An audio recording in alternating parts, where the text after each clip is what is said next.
نبی اکرم صلی اللہ علیہ وآلہ وسلم نے ارشاد فرمایا ہے، ایک آدمی نے 99 قتل کیے اور یہ لوگوں سے سوال کرتا رہا کیا اس کے لیے کوئی توبہ کی گنجائش ہے؟ تو وہ لوگ کہتے کہ تیرے لیے توبہ کی گنجائش نہیں ہے۔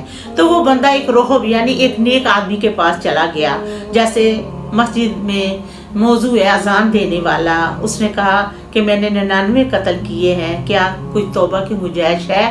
اس نے کہا تو نے 99 قتل کر کے توبہ کی گنجائش پوچھ رہا ہے، تیرے لیے توبہ کی گنجائش کوئی نہیں ہے۔ تو اس کو غصہ آیا، اس نے اس نیک آدمی کو بھی قتل کر لیا۔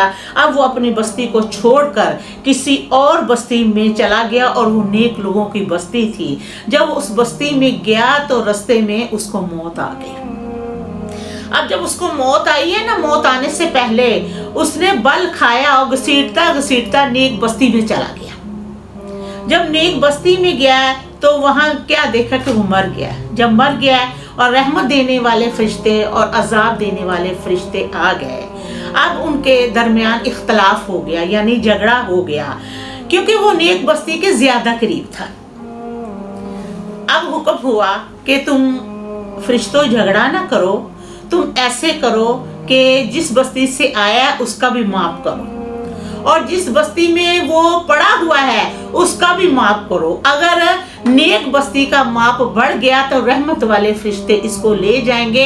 اگر جس بستی میں وہ اس نے گناہ کیے ہیں، 100 بندہ اس نے قتل کیا ہے، اگر اس بستی کا معاف بڑھ گیا تو عذاب دینے والے فرشتے اس کو لے جائیں گے۔